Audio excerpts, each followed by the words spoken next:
وعلى آل سيدنا محمد. نوينا التعلم والتعليم والتذكر والتذكير والنفع والانتفاع والإفادة والاستفادة والحث على التمسك بكتاب الله وسنة رسوله والدعاء إلى الهدى والدلالة على الخير ابتغاء وجه الله ومرضاته وقربه وثوابه سبحانه وتعالى. Kita lanjutkan kajian An-Nasaih Ad-Diniyah wal Wasaya Al-Imaniyah. Kita membaca Al-Fatihah. Fatihah lalu Sayyidina wa Habibina Syafiqina wa Syafiqina Muhammad sallallahu alaihi wasallam. Ahli baiti wa ashabi wal wajhi wa da'wa'ina ila Islam muslim ala awal kulli Rasulullah sallallahu alaihi wasallam. Sayyidina Muhammad sallallahu alaihi wasallam berkata mengatakan kalau kita berjalan atas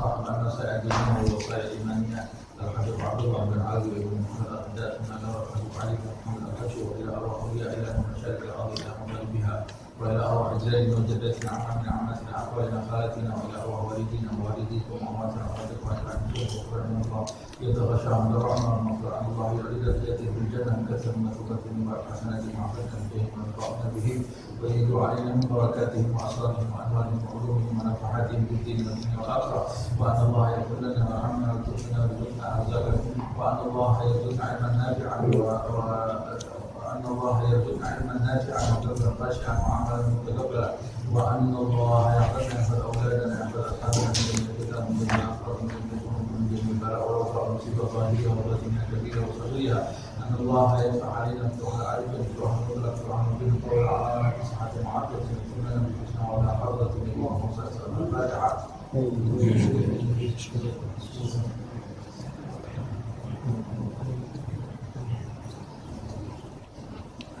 Baik, kita lanjutkan ke Mabhasul Jihad halaman 259 bab yang baru. Bismillahirrahmanirrahim. Alhamdulillahirabbil alamin. Allahumma shalli wa sallim ala sayyidina Muhammad wa ala ali sayyidina Muhammad. Qala asy-syaikh wa nafa'ana bihi fid dharain amin. Wa qad ra'ayna an nadhkura tarafan mimma warada fil jihad min al-ayat wal akhbar bil amri bil jihad fi sabilillah wa fi fadlihi tatmiman lil fa'idah. Beliau Al-Imam Abdullah bin Al-Haddad mengatakan, aku memiliki pandangan untuk menyebutkan di dalam kitab ini sekelumit riwayat tentang jihad yang datang dari ayat Al-Quran dan hadis Nabi Muhammad SAW yang menunjukkan perintah tentang berjihad di jalan Allah Subhanahu wa Ta'ala dan keutamaan berjihad sebagai penyempurna faidah yang terdapat di dalam pembahasan yang lalu, yaitu pembahasan amar ma'ruf dan nahi munkar. Jadi disempurnakan lagi. Kata Abu Haddad, tidak sempurna kalau saya sudah membahas ada babnya amar ma'ruf nahi munkar, tapi tidak ada bab jihad. Jadi Abu Haddad ini mengatakan, menurut pendapat saya akan lebih sempurna lagi jika saya menyertakan di dalam kitab ini setelah pembahasan yang lalu mengenai amar ma'ruf nahi munkar itu, saya sempurnakan dengan ayat-ayat dan hadis yang menjelaskan tentang perintah dan keutamaan jihad. Wa hadzal mawdi' min ansabil mawadi' li dzikri dzalika. Tempat ini, yaitu di bab ini sekarang ini, adalah tempat yang paling layak untuk membahas masalah jihad. Mengapa tempat yang paling layak? Waktu yang paling layak, tempat yang paling layak, masa yang paling tepat untuk membahas jihad. Li'annal jihad min aqsamil amri bil ma'ruf wan nahyi 'anil munkar. Karena jihad itu merupakan bagian dari amar ma'ruf dan nahi munkar. Nah, jadi sungguh sangat tepat kalau sekarang ini kata beliau kita ini membahas mengenai jihad. Bahkan kata beliau, wa huwa a'laha wa asyrafaha wa afdalaha. Bahkan jihad itu adalah amal ma'ruf nahi munkar yang paling tinggi. Puncaknya amal ma'ruf nahi munkar, dan yang paling utama, yang paling mulia adalah jihad dalam beramal ma'ruf dan nahi munkar. Mengapa demikian? Li'annahu amrun bi ra'sil ma'ruf alladhi huwa tauhid wal Islam. Karena jihad itu adalah perintah yang merupakan kepalanya kebaikan. Di dalam jihad itu ada perintah yang merupakan kepala kebaikan. Apa itu? Buat tauhid wal Islam. Orang berjihad itu menegakkan tauhid dan Islam. Ini kepalanya amar ma'ruf, ya. Kepalanya mengajak orang dalam kebaikan. Puncak-puncaknya orang mengajak dalam kebaikan itu adalah tauhid dan Islam. Wa nahyun an afhashil munkarat wal atham. Dan di dalam jihad itu ada pencegahan terhadap perbuatan mungkar dan dosa yang paling keji. Yang paling keji apa itu? Alladzi huwa al-kufri wal isyrak billah, yaitu kafir, kufur dan menyekutukan Allah Subhanahu wa ta'ala. Biasanya orang kalau sudah berjihad itu berarti mengajak orang kepada Islam, kepada kalimat tauhid dan menghapus segala bentuk syirik atau kekafiran. Nah, itu yang dilakukan oleh Nabi Muhammad SAW dan para sahabat Rasulullah SAW dalam berjihad fisabilillah. Sebab makna jihad itu sendiri perang melawan orang-orang yang kafir. Nah, berjihad itu adalah perang melawan, perang berhadapan-hadapan secara fisik melawan orang-orang kafir dan menyekutukan Allah Subhanahu wa ta'ala, atau melawan pemberontak pemimpin yang sah. Itu namanya jihad. Kalau perang Islam melawan Islam namanya bukan jihad. Yang kubu A Allahu Akbar, kubu B Allahu Akbar juga, ini namanya bukan jihad.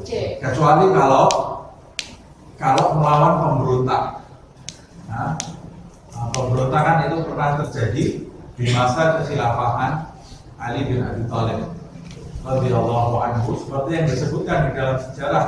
Pada saat kekhilafahan Ali bin Abi Thalib terdapat pemberontakan. Nah, pemberontakannya pada waktu itu kebetulan dipimpin oleh Muawiyah bin Abi Sufyan. Nah, kubu Muawiyah bin Abi Sufyan itulah kubu pemberontak, kubu yang salah. Makanya Sayyidina Ali sebagai sahabat ternama yang punya kedudukan khalifah keempat, dia berperang pada waktu itu. Berarti peperangan Sayyidina Ali itu peperangan yang benar atau salah? Perang yang benar, jihad yang benar. Kenapa? Padahal dia melawan orang Islam, melawan Muawiyah. Dia juga sahabat. Di kubu Muawiyah ada Amr bin As, dia juga merupakan sahabat. Kenapa bisa benar peperangan itu? Apakah itu dinamakan jihad? Dinamakan jihad. Mengapa? Karena kubu Muawiyah yang memberontak kekhilafahan yang sah, yaitu kekhilafahan Ali bin Abi Thalib. Dari situ kita bisa memetik pelajaran bahwa memerangi orang Islam yang memberontak kekhilafahan yang sah atau pemerintah yang sah itu termasuk bagian dari jihad di jalan Allah Subhanahu wa ta'ala, karena pemberontakan itu akan menimbulkan kekacauan di mana-mana. Nah, apa yang terjadi di antara sahabat itu urusan mereka dengan Allah Subhanahu wa ta'ala. Kita tidak usah ini menghukumi yang A, menghukumi yang B, itu urusan dengan Allah Subhanahu wa ta'ala. Tapi para ulama semua sepakat yang benar adalah kubu Ali bin Abi Thalib. Karena melawan kubu pemberontak. Muawiyah waktu itu berada di kubu pemberontak. Amr bin As juga berada di kubu pemberontak.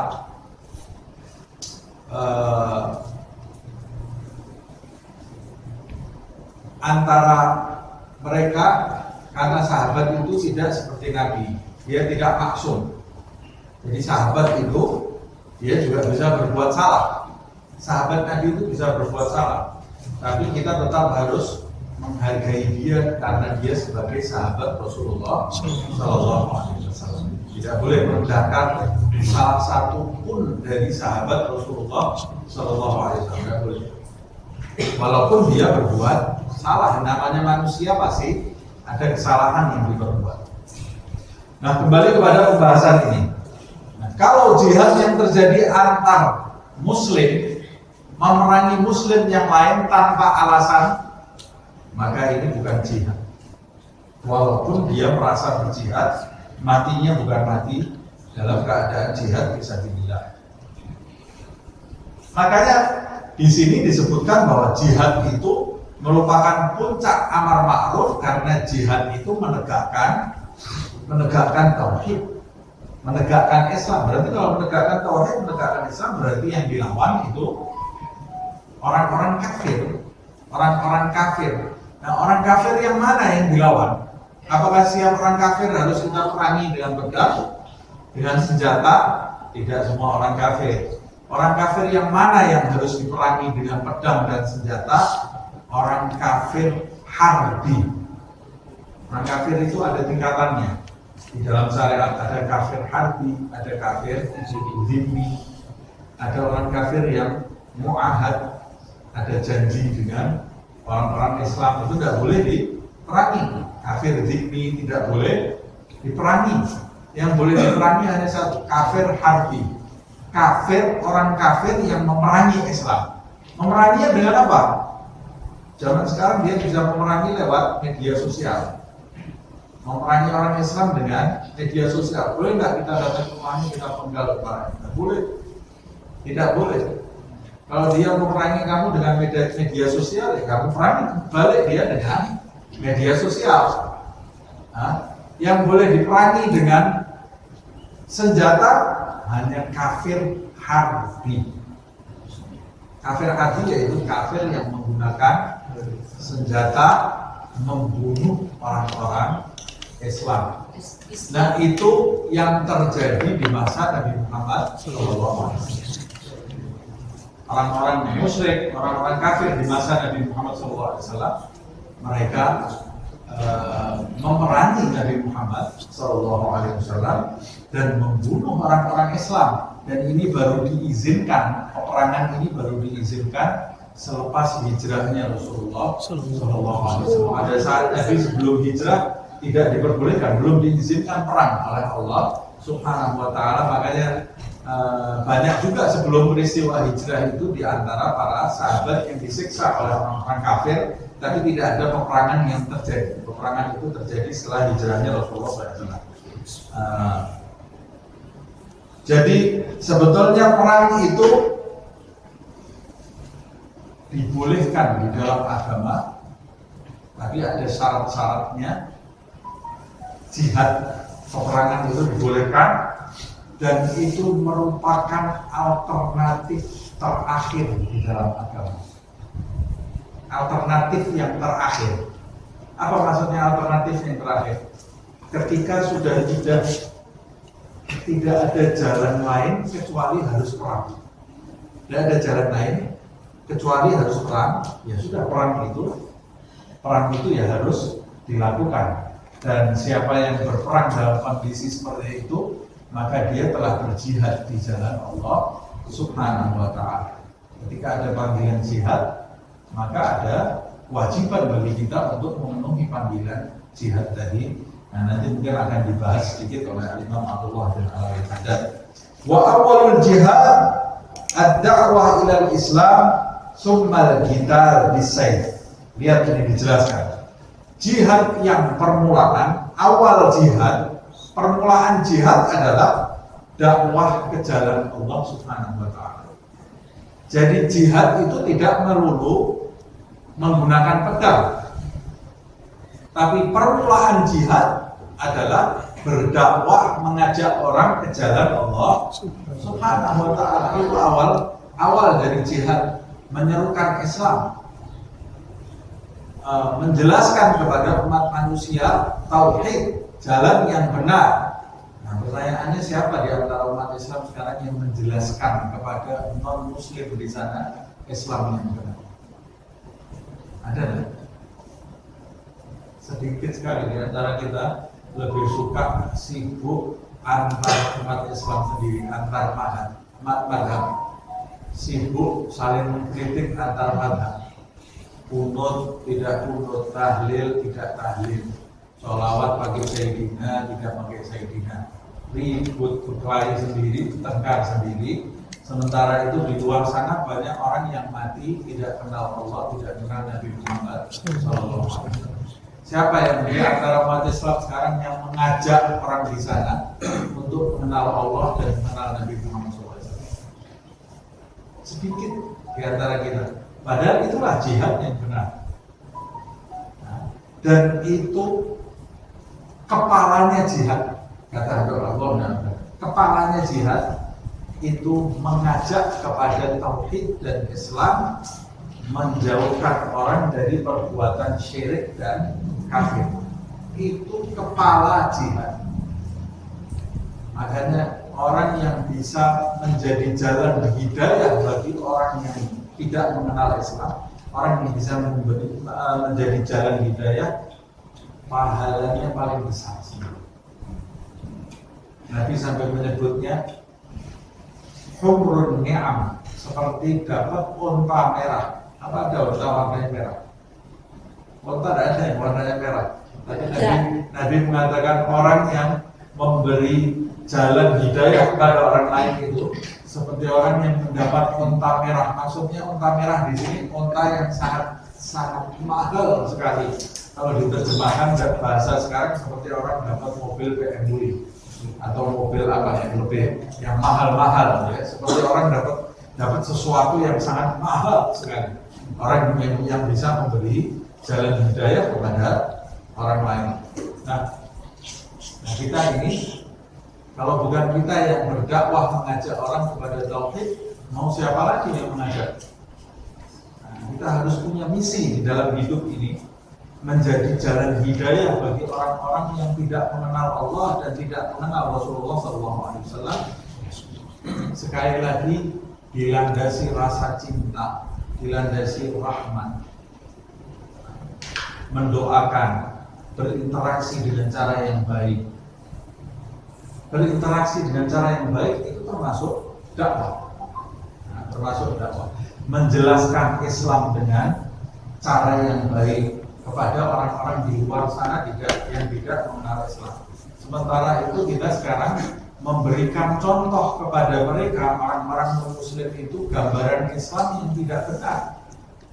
Gambaran Islam yang tidak benar. Gambaran Islam yang tidak benar itu gambaran orang yang pemarah. Orang kalau sudah pakai kopiah di jalan, pakai sarung, alisnya nyambung, ya. Begitu disinggung sedikit langsung naik hitam. Atau ketika kita di jalan naik mobil, ugal-ugalan, padahal pakaian kita menunjukkan pakaian Islam, atau mobilnya ada stiker Muhammad Rasulullah, kebut-kebutan di jalan. Akhirnya orang non-muslim lihat pengikutnya Muhammad seperti itu. Orang yang menyembah Allah itu seperti ini. Dakwah itu dengan tingkah laku sehari-hari. Kalau ada orang keluar dari masjid dengan pakaian masjid ini, begitu dia keluar di jalan, orang di jalan sana tidak ada yang kenal namanya. Kita tidak keluar membawa nama kita pribadi masing-masing. Begitu kita keluar di jalan sana, kita membawa nama Allah, nama Nabi Muhammad, nama Islam.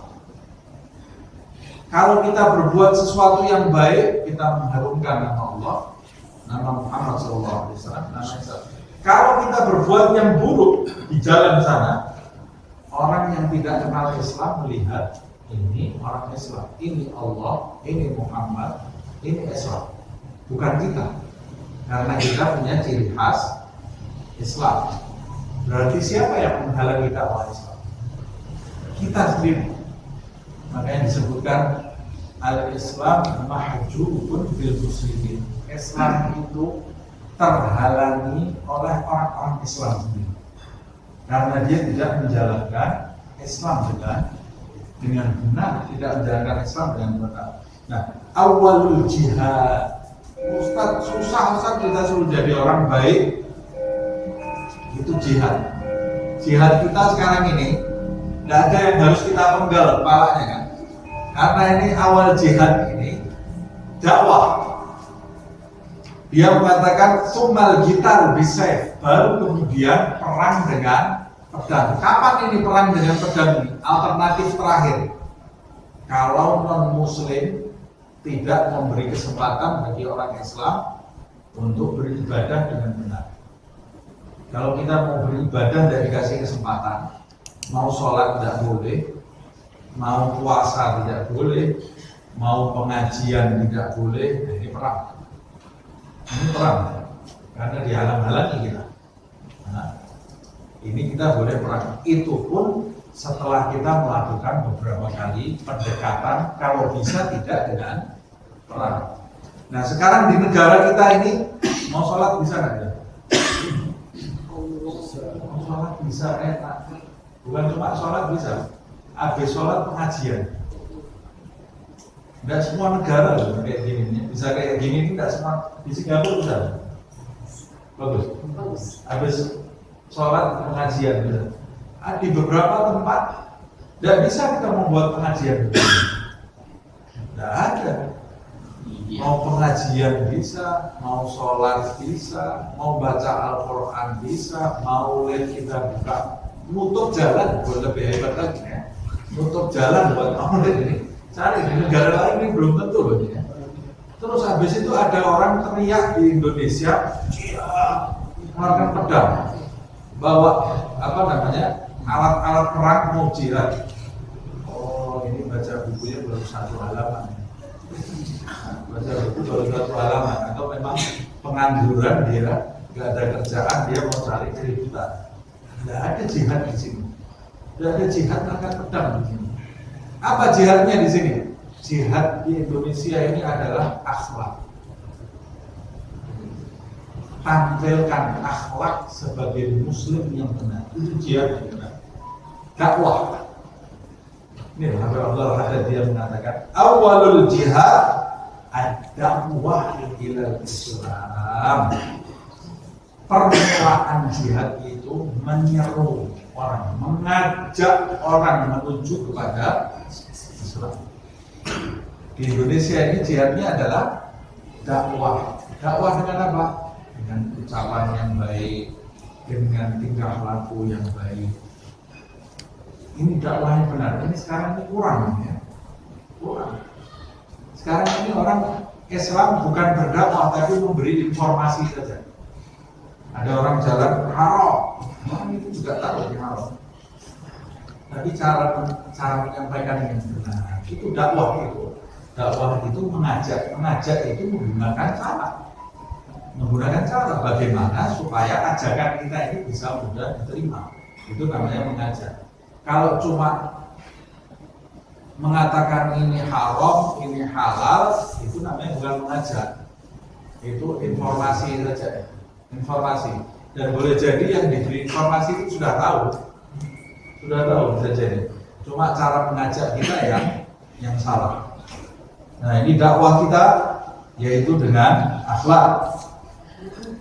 Waqad warada fil jihad minal ayat wal akhbar ma yatulu dzikruhu. Telah diriwayatkan dalam ayat dan hadis Rasulullah SAW tentang jihad yang terlalu panjang jika disebutkan. Kalau mau disampaikan panjang sekali. Wa ya'tadir hasruhu. Kalau mau disebutkan satu-satu, maka kita tidak akan mampu. Berarti terlalu banyak ayat Al-Quran dan hadis yang menjelaskan tentang jihad ini. Wa nahnu nadhkuru min dzalika syai'an yasiran. Tapi aku, kata Habib Abdullah bin Al-Haddad, di dalam bab ini akan menyebutkan sedikit ayat dan hadis tentang jihad, tabarrukan bi dzikri hadzal asli syarif min usuliddin, untuk mengambil berkah dari akar agama yang mulia ini, yaitu jihad di jalan Allah Subhanahu wa ta'ala, alladzi a'azzallahu bihil Islam wal muslimin, yang Allah Subhanahu wa ta'ala memuliakan Islam dan para pemeluknya, orang-orang Islam, melalui usul din ini, akar agama ini. Apa itu?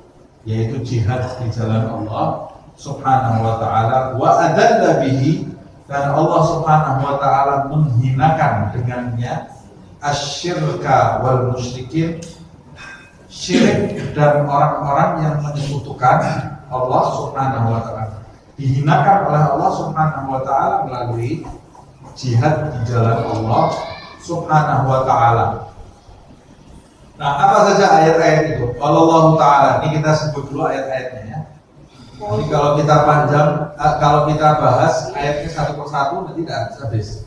Kita sebutkan saja ayatnya satu persatu, saya terjemahkan, kemudian nanti kita masuk dalam inti pembahasan.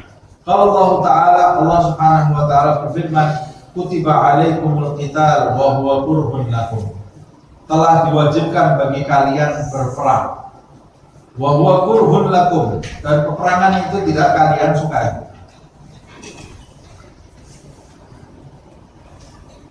Berarti sebetulnya ini kan ayat ini menunjukkan sahabat itu tidak gila perang ya? Sahabat kan tidak gila perang. Jadi sahabat itu tidak haus darah seperti yang digambarkan oleh berita-berita yang miring tentang Islam. Orang Islam itu senang perang, haus darah. Ini ayat Al-Quran menyebutkan kutiba alaikumul qital wa huwa kurhun lakum, telah diwajibkan bagi kalian itu peperangan, dan hal tersebut adalah sesuatu yang kalian tidak suka. Jadi sahabat itu juga tidak suka perang. Siapa yang bilang sahabat itu suka perang? Dia tidak suka perang. Berarti dia itu berperang semata-mata karena itu diwajibkan oleh Allah Subhanahu wa ta'ala. Kalau tidak diwajibkan, ya mereka tidak mungkin perang. Tidak mau mereka perang. Wa huwa kurhun lakum wa asa an takrahu syai'an wa huwa khairul lakum. Boleh jadi kamu tidak menyukai sesuatu, tapi itu baik buat kamu. Walaupun kamu tidak suka perang, tapi melalui peperangan itu Allah Subhanahu wa ta'ala akan memuliakan kamu.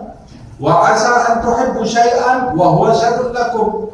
Boleh jadi kamu menginginkan sesuatu, tapi yang kau inginkan itu justru buruk untuk kalian. Kamu menginginkan tidak perang, tapi kalau kamu tidak perang, itu justru buruk buat kalian. Maka kalian akan ditindas oleh orang-orang musyrik, akan dihalang-halangi, dan banyak di antara kalian nanti yang mati, dan bahkan bisa membahayakan agama Allah, bisa membahayakan Nabi Muhammad SAW.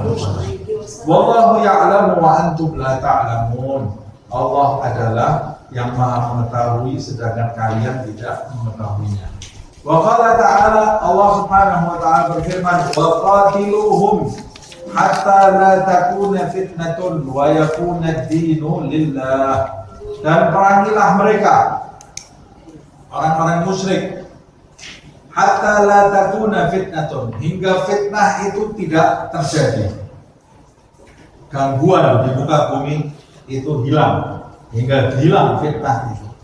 Wa yakuna ad-dinu lillah, dan hingga agama itu satu-satunya untuk Allah Subhanahu wa ta'ala. Ini semua ayat ini menjelaskan tentang perintah wajib untuk berjihad. Nah, sekali lagi, perintah wajib berjihad itu tergantung kondisinya. Nah, orang yang tidak paham wa qatiluhum hatta la takuna fitnatun wa yakuna ad-dinu lillah. Keluar dari majelis ini cari senapan, membagi orang satu-satu. Ini wa qatiluhum wajib. Ya, tapi ini perintahnya ini kondisional, sesuai dengan kondisinya. Pada waktu turunnya ayat ini, itu kondisinya memang mewajibkan orang Islam itu untuk mengangkat senjata, membela dirinya dari orang-orang musyrik. Jadi ketika kita mau menerapkan ayat itu juga kita kadang-kadang harus membaca tafsir, membaca asbabun nuzul. Tidak semata-mata kita baca ayat itu secara literal kemudian kita terapkan di dalam kehidupan, bisa kacau gitu. Nah, ini ayat diturunkan perintah ini pada saat orang-orang Islam ditindas oleh orang-orang musyrik. Wa qala ta'ala, Allah Subhanahu wa ta'ala berfirman, wa faddalallahu al-mujahidina 'alal qa'idina ajran 'azima. Allah Subhanahu wa ta'ala memuliakan orang-orang yang berjihad dari orang-orang yang duduk, yang tidak memanggul senjata. Dimuliakan oleh Allah Subhanahu wa ta'ala dengan ajron azima, pahala yang sangat melimpah, pahala yang sangat agung. Darajatim minhu, bukan cuma satu derajat, tapi darajatin. Orang yang berjihad itu dinaikkan derajatnya oleh Allah Subhanahu wa ta'ala daripada orang yang tidak berjihad. Orang Islam yang berjihad karena situasinya mewajibkan dia untuk berjihad, itu bedanya dengan orang Islam yang tidak berjihad. Di situasi berjihad, bedanya bukan cuma satu derajat, tapi derajat bertingkat-tingkat. Padahal satu derajatnya itu bisa jadi sejauh mata memandang. Tapi ini derajat jadi nggak kelihatan. Yang tidak berjihad ini dengan yang berjihad nggak kelihatan lagi nih tempatnya, kedudukannya orang yang berjihad di jalan Allah Subhanahu wa ta'ala. Darajatin minhu, derajat yang bertingkat-tingkat darinya Allah Subhanahu wa ta'ala, wa maghfiratan wa rahmatan, dan juga Allah akan mengguyurinya dengan ampunan dan rahmat. Wa kana Allahu ghafurur rahim. Allah Subhanahu wa ta'ala adalah zat yang maha pengampun lagi maha penyayang. Wa qala ta'ala, Allah Subhanahu wa ta'ala juga berfirman. Ini biasa, setiap masuk bab baru Habib Abdullah bin Al-Haddad pasti selalu membawa ayat-ayat dan hadis dulu, baru kemudian membahasnya. Allah Subhanahu wa ta'ala juga berfirman, faqtulul musyrikina haitsu wajadtumuhum. Ya, bunuhlah orang-orang musyrik itu dimanapun kamu mendapati mereka. Nah, ini kalau dari tafsirkan dengan benar, habis ini bisa kacau di mana-mana. Ayat ini lihat tuh, bunuhlah orang-orang musyrik itu dimanapun kamu mendapati mereka. Nah, ini juga yang dibuat sasaran oleh orang-orang non-muslim untuk menjelaskan bahwa Islam itu suka perang, haus darah. Lihat ini ayatnya, bunuhlah orang-orang musyrik dimanapun mereka berada. Padahal ini kan kondisi. Ayat ini waktu turun memang suasananya itu mengancam orang-orang Islam. Ini ayat ini juga turun surat At-Taubah, ya. Di surat At-Taubah. Haitsu wajadtumuhum, dimanapun kalian mendapati mereka, wa khuduhum wahsuruhum, maka ambillah mereka, wahsuruhum wa khudulahum.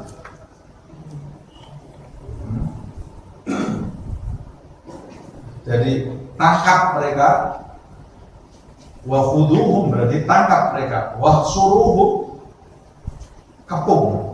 Wahsur itu kepung. Kepunglah mereka. Wa khuduhum, tangkap mereka. Wahsuruhum, kepung mereka. Wa khudulahum kulla marsad, dan duduklah di setiap tempat pengintaian untuk mengintai mereka. Jadi perangi ini orang-orang musyrik ini dengan benar. Waqudu lahum kulla marsad. Jadi di setiap tempat-tempat yang tepat untuk mengintai, pasang orang-orang di sana dan awasi gerak-gerik mereka, awasi orang-orang musyrik itu. Perintah dari Allah SWT. Ini jihad. Fa'in tabu, tapi di samping pesan yang sangat mengerikan ini, fakturul musyrikin haitsu wajadtumuhum. Ini kan pesannya ini sudah luar biasa ya. Bunuhlah orang Islam dimanapun kalian dapati mereka. Tapi di ayat ini ditutup fa'in tabu wa aqamus salata wa atawuz zakata fakhallu sabilahum. Tapi kalau orang musyrik itu bertobat, maksudnya tobat dari kemusyrikannya masuk Islam, wa aqamus shalah, lalu menegakkan salat, wa atawuz zakat, mengeluarkan zakat, fakhallu sabilahum. Maka jangan kau ganggu lagi mereka. Tidak boleh diganggu lagi. Bayangkan pesannya ini pertama, setelah pesan untuk membunuh, tapi setelah masuk Islam, jangan kau ganggu lagi mereka. Innallaha ghafurur rahim, sesungguhnya Allah Maha Pengampun lagi Maha Penyayang. Makanya ada satu sahabat yang membunuh orang musyrik yang sudah tergeletak, sudah mau dibunuh oleh sahabat tadi, orang musyrik tadi, asyhadu an la ilaha illallah wa asyhadu anna muhammadar rasulullah. Kata sahabat ini, syahadat kamu ini pura-pura. Sudah mau dibunuh baru syahadat. Dilanjutkan tetap dibunuh. Tetap dibiarkan oleh sahabat itu dibunuh. Sampai ke telinga Nabi Muhammad SAW.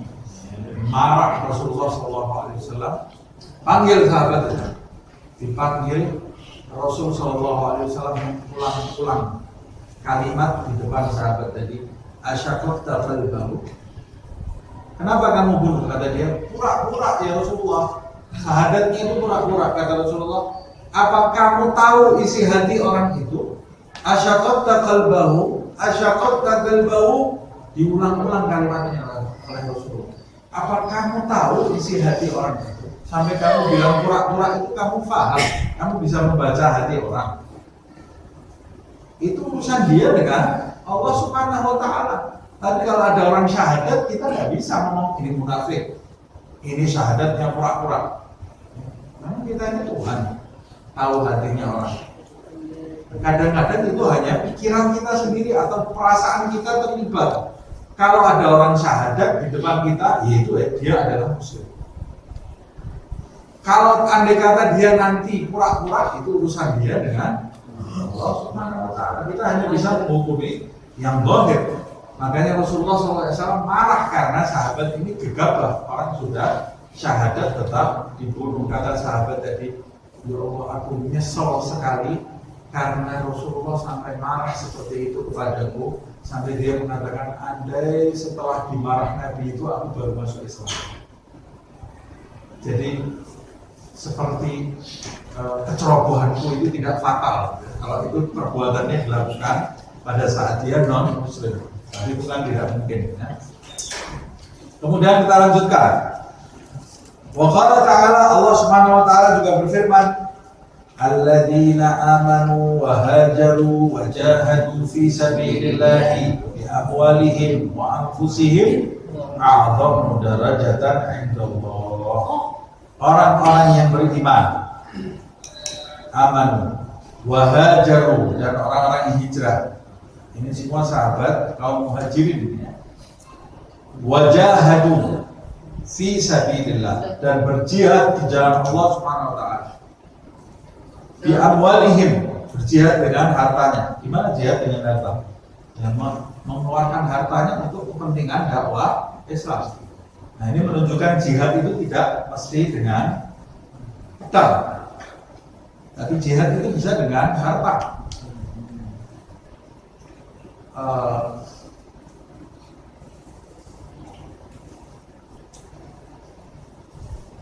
Memberikan tunggangan yang dilakukan sahabat dulu, sahabat-sahabat yang kaya, memberikan makanan untuk tunggangannya orang-orang yang mau perang, kuda-kudanya orang yang mau perang. Ini sahabat ini memberikan makan untuk tunggangan mereka, kuda-kuda itu pahalanya sangat besar, disebutkan di dalam Bukhari. Apalagi memberi tunggangan, memberikan makanan untuk tunggangan ini. Kalau zaman sekarang ada dai mau pergi berdakwah, kita tidak bisa ikut dakwah, turun uang bensin, uang bensinnya. Ini seperti ngasih makan kuda itu, kan? Seperti makan kuda itu juga bagian dari dakwah. Nah, tapi innamal a'malu binniyat. Yang memberi ada niatnya, yang terima juga ada niatnya. Tapi kalau niat dia tulus karena ingin berjihad di jalan Allah Subhanahu wa taala, dia dapat pahalanya jihad.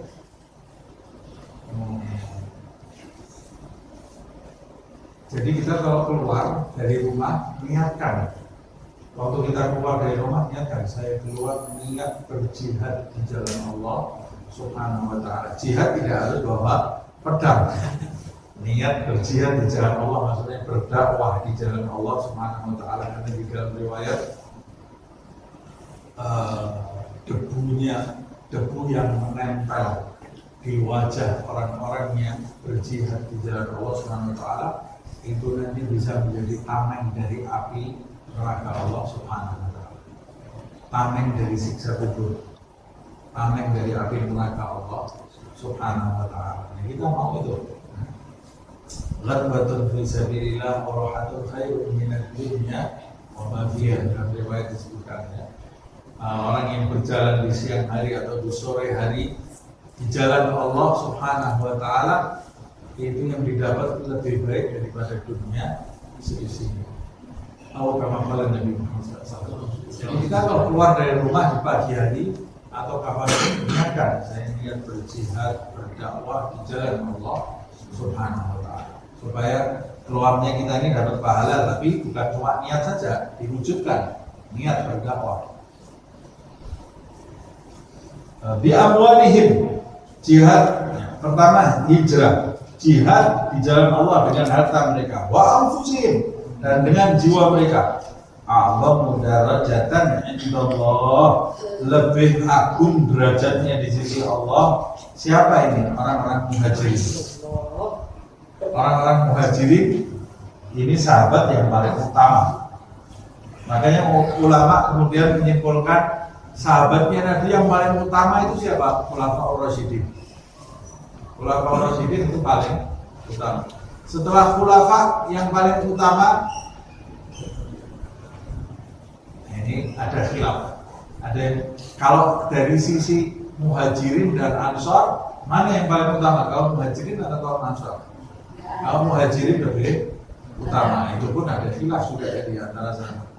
Tapi kalau dari sisi peperangan, sahabat yang paling utama setelah Khulafaur Rasyidin Ashabul Badr, sahabat yang ikut perang Badr. Karena sahabat yang ikut perang Badr itu punya tempat khusus di sisi Allah Subhanahu wa taala. Setelah itu yang ikut perang Uhud.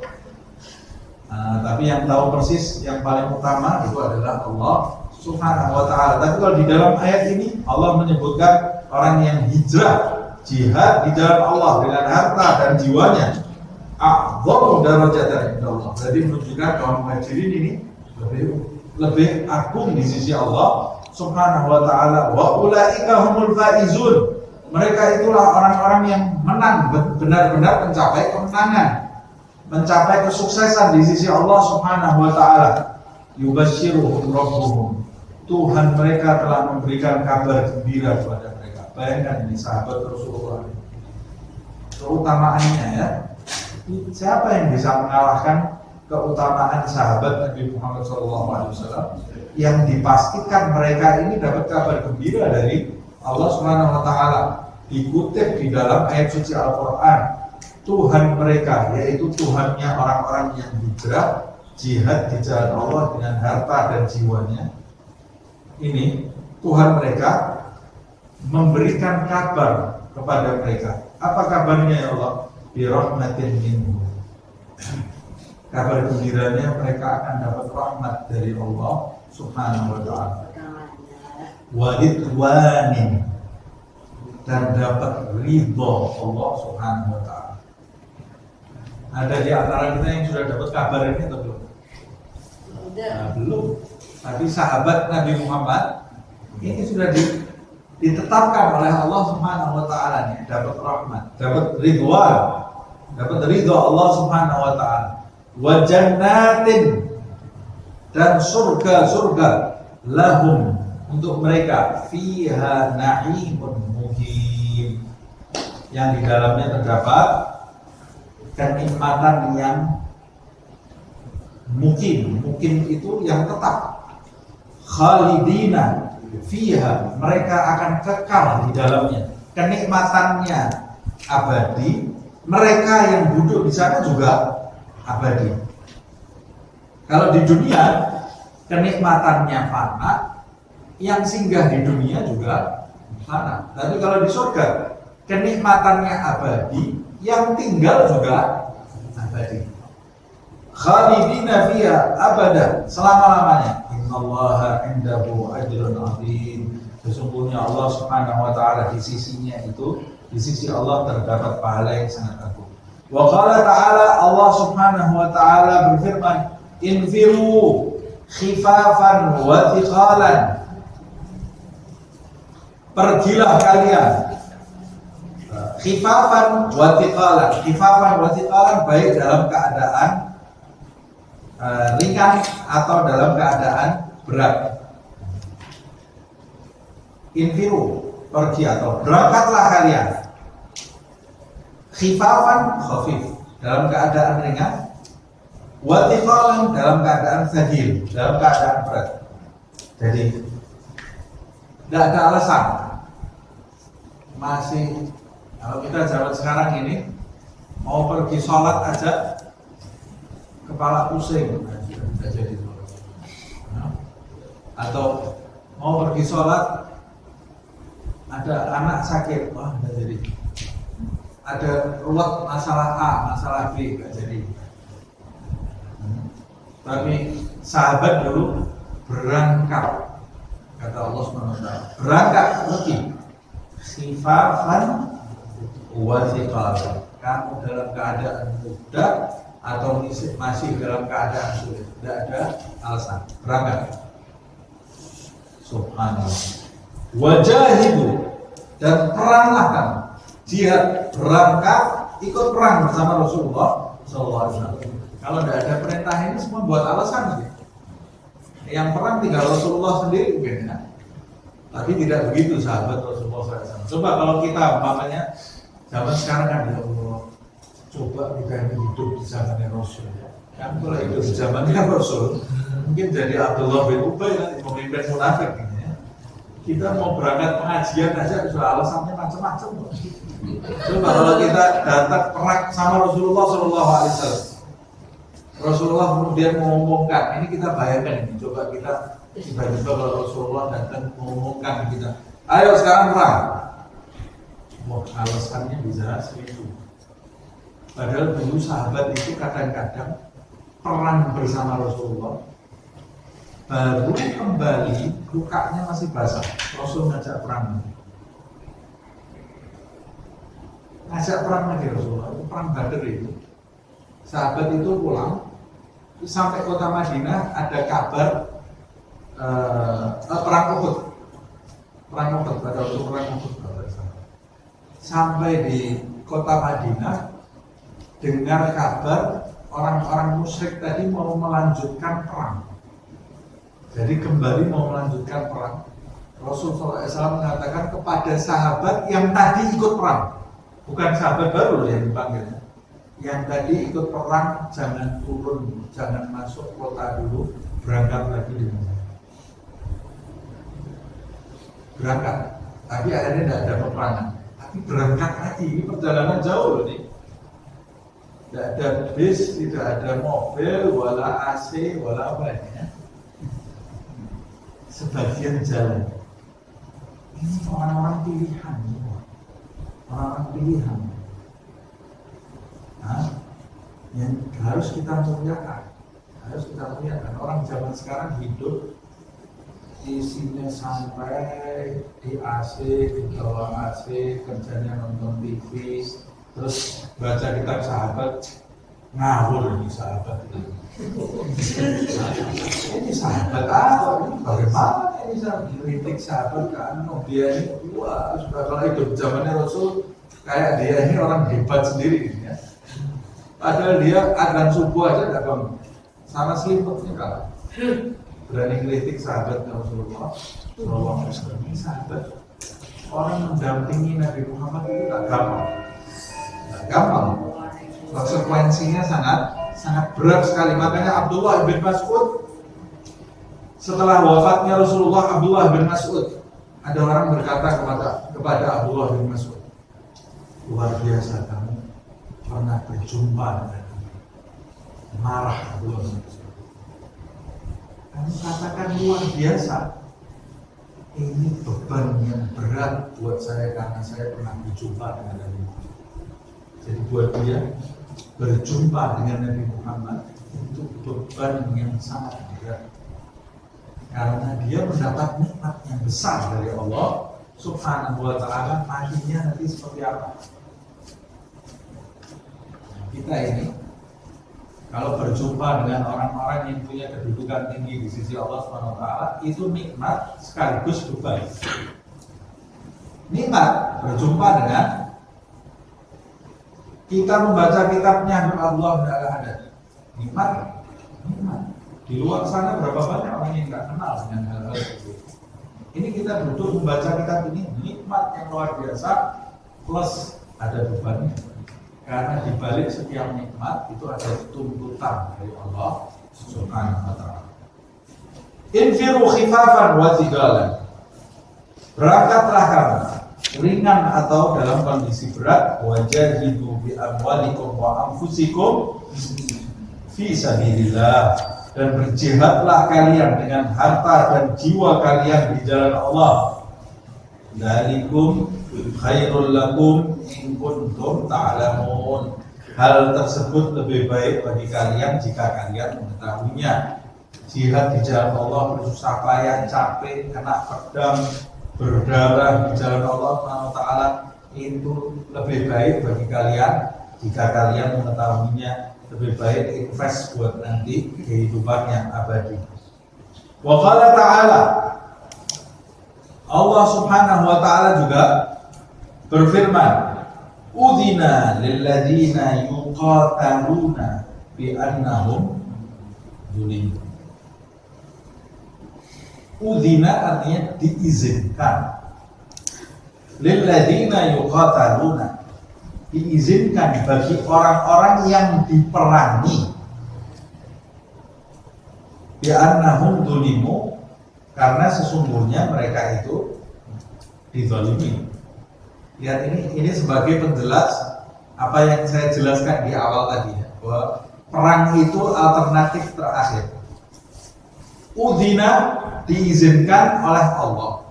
Diizinkan itu apa? Diizinkan berperang. Jadi sahabat dan Nabi itu berperang karena diizinkan oleh Allah. Kalau tidak diizinkan ya mereka mau dibunuh, tidak balas mereka. Sama seperti kisah-kisah sahabat yang disiksa pada waktu di Mekah sebelum hijrah menuju ke kota Madinah. Mereka tidak memerangi, tidak membalas, menghindar. Tapi perang itu mereka lakukan setelah ayat udhina, diizinkan oleh Allah Subhanahu wa ta'ala untuk berperang. Siapa yang diizinkan? Lilladzina yuqataluna, diizinkan berperang bagi orang-orang yang diperangi. Bi annahum zulimu, karena sesungguhnya mereka itu dizalimi, yaitu sahabat dan Nabi Muhammad SAW yang tidak memulai perang tapi diperangi oleh orang-orang musyrik, diusir, sudah mengalah, diusir nih dari Mekah, ngalah Nabi Muhammad ini. Di Madinah didatangi untuk perang. Ya bisa-bisa namanya. Nah, diizinkan oleh Allah berangkat perang ke mereka. karena kalian ini dizalimi. Wa innallaha ala nasrihim laqadir, dan Allah Subhanahu wa taala Maha berkuasa untuk menolong mereka. Wa qala ta'ala, Allah Subhanahu wa taala berfirman, innallaha ashtara minal mu'minina anfusahum wa amwalahum bi anna lahumul jannah. Ya, indahnya ayat ini ya. Sesungguhnya Allah Subhanahu wa taala telah membeli dari orang-orang yang beriman. Apa yang dibeli? Dibeli oleh Allah jiwa dan harta mereka. Allah membeli harta dan jiwanya orang yang beriman, dibeli oleh Allah. Dibelinya mulai apa? Melalui apa? Perang. Ada panggilan perang.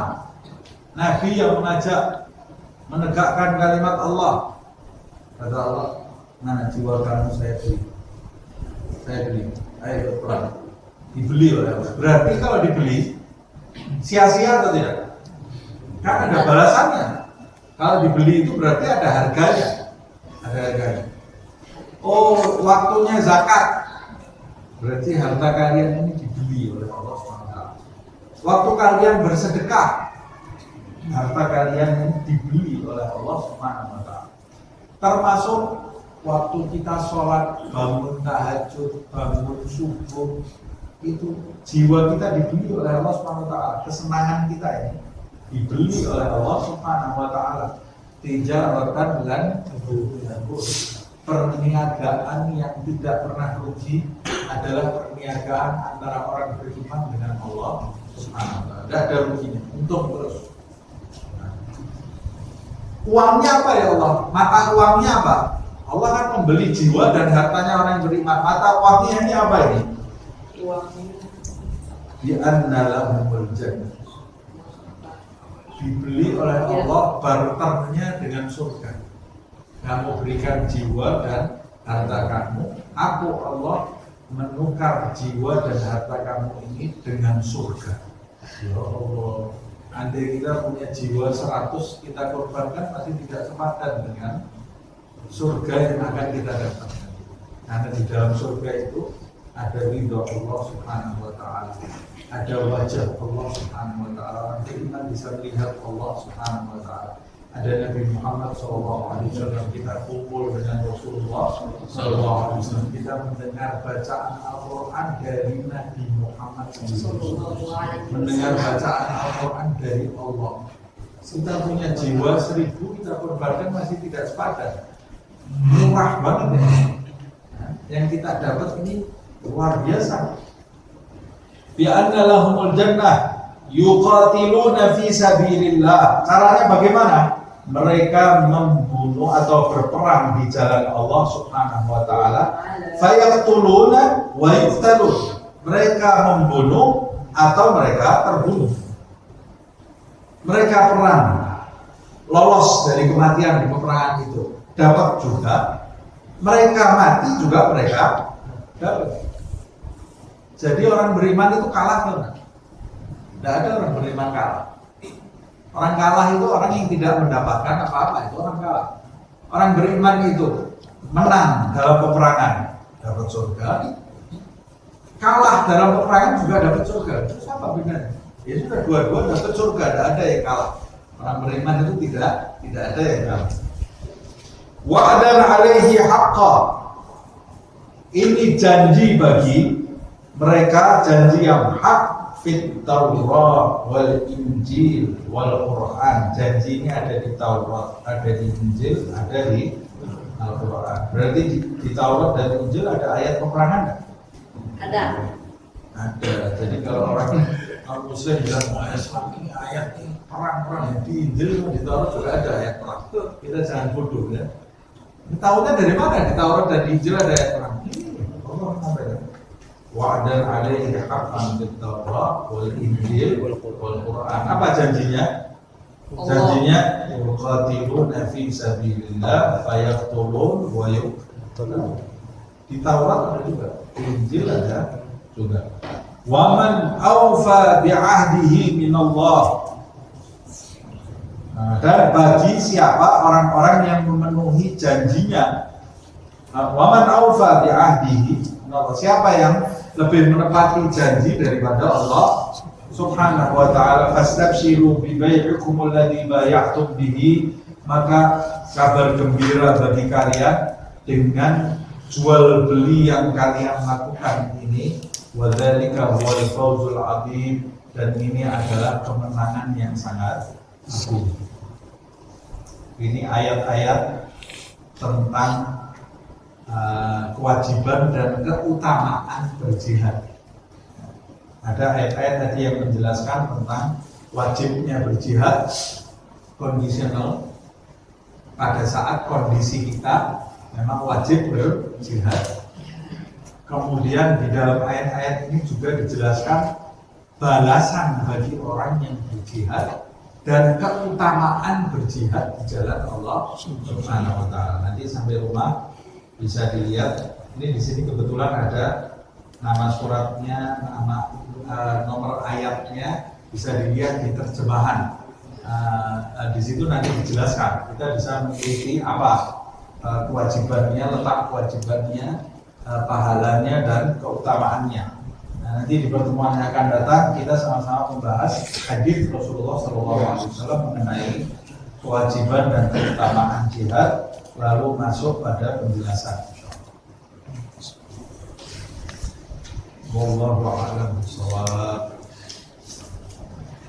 Ya Rabbana a'tarafna bi annana a'tarafna wa annana asrafna ala radha asrafna fadu alaina tawbah tawsil li kulli hawbah wastur lana al-awrati wa amin ar-rawati waghfir li walidina rabbi wa mauludina wal ali wal ikhwani wa sa'iril khillani wa kulli dhi mahabba aw jiratin aw suhbah wal muslimina ajma' amin ya rabbi isma' fadlan wa judan manna la biktisabin minna bil mustafa rasuli nazari kulli suli bil mustafa rasuli nazari kulli suli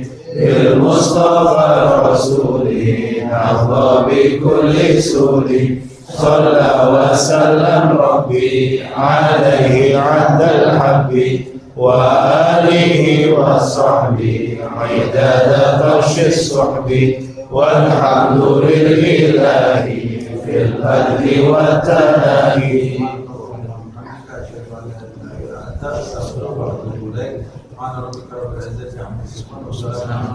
Alhamdulillah.